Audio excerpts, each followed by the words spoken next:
Hey, this is Troy Taylor with the Championship Football Coaches Clinic podcast, sponsored by Reps, Virtual Reality, First Down Playbook, Rack Coach, Tip of the Spear, The Top Hopper, and Sports Workbook. All right, we have another question tonight, and this question is, do you have to read books in order to be a good football coach?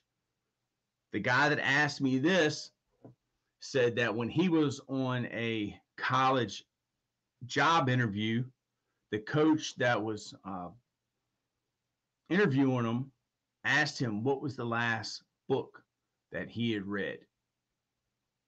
And he said, I don't know. So he wants to know, do you have to read books in order to be a good football coach? Okay. I used to have probably one of the most impressive football book libraries. I've given away a couple of them. The Evershevsky Wing T book, The Order of Football, signed by Tubby Raymond and Dave. I was going to say Dave Nelson, but I could be wrong. I gave those away, and I just got lucky. And I'd given away my Bill Walsh, Finding a Way to Win, that was autographed but didn't have a jacket. I gave that to a friend and just got a new copy of that with the jacket. I got lucky and got that for $250, autographed by Bill Walsh, who's passed away. So, do I think you have to read books? Yes. Yes, I do. Now, the world has changed. And, a long time ago, probably when I was a kid, I mean, books was all you had. You talked to people. They had coaching magazines that you could read, and they had books. And one of the coaches that I've been studying is George Raveling.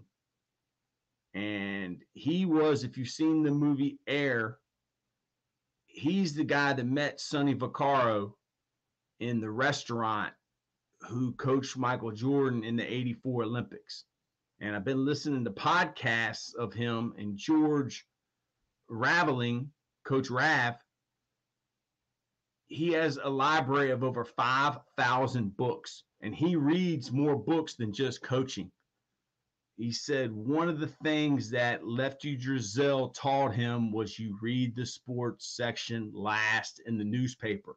Bobby Knight told him you need to have a niche. People say niche. Now, you have to have a niche. And his niche, Coach Rav, was rebounding. And Bobby Knight told him you need to write a book on rebounding. And he kind of hemmed and hawed. And Bobby Knight finally said, they didn't have computers and all this stuff back then. He said, just send me an outline. And Coach Rav ended up writing, there was no other book. Bobby Knight went and looked it up. There was no other book in the Library of Congress that was ever written about rebounding. And Coach Rav, the guy that got Michael Jordan to sign with Nike, he wrote the book. And today he's 82 years old, I think, and he reads 4 books at a time. And, the world's changed. Today, if you want to learn, you can watch YouTube videos. You can look on the internet. You can listen to podcasts.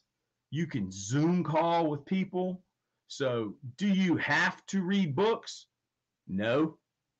If you want to learn, no, you don't. Because you have YouTube. You can look up anything and learn. You can Zoom call. You can call somebody on their cell phone. You can look at an internet site. You can go to YouTube and watch film of anybody, anywhere. You can buy all NFL, all 22. And I think it's like $25. You have the whole season from this year. Watch any game you want. End zone cut, sideline. And, but do you have to read books? I would say so. You do have to read books. I like to read books about people. Coach Rav talked about his 4 mentors. He had a picture of these 4 guys in his office at Nike when he ran the basketball division for Nike. And those 4 people were James Baldwin, Malcolm X, Muhammad Ali, and Martin Luther King. And people would come into his office, and he said very rarely could anybody identify 3 of them. Nobody could ever identify 4 that came into his office. But people would say, who are those guys? And he would say, those are my mentors. And they're like, wow, all 4 of those guys are your mentors? And he actually only met Martin Luther King. He got the copy of the I Have a Dream speech because he was a teenager and he was there, or he was a college student and he was working security, and he asked him, could he have it? And Martin Luther King gave it to him. And he had it for 30 years and nobody even knew it. But Coach Raff said that those guys were his mentors, even though he didn't know 3 of them. He had read every book that was ever written about them and any book that they had ever wrote. So, look at Coach McNally, 80 years old. He studies football every day. The same coach asked me, do you work on football every day? I think coaches do. They think about football. They do something about football. They think about their team all the time. So be a lifelong learner. And learning is more than just reading. You can watch videos. You can listen to podcasts. And it ain't always about X's and O's. It's about dealing with people. It's about motivating. It's about, building the team. It's a lot of different things. So this is the Championship Football Coaches Clinic podcast. And this is answering specific questions. Hey, coach, do you have to read books to be a good football coach?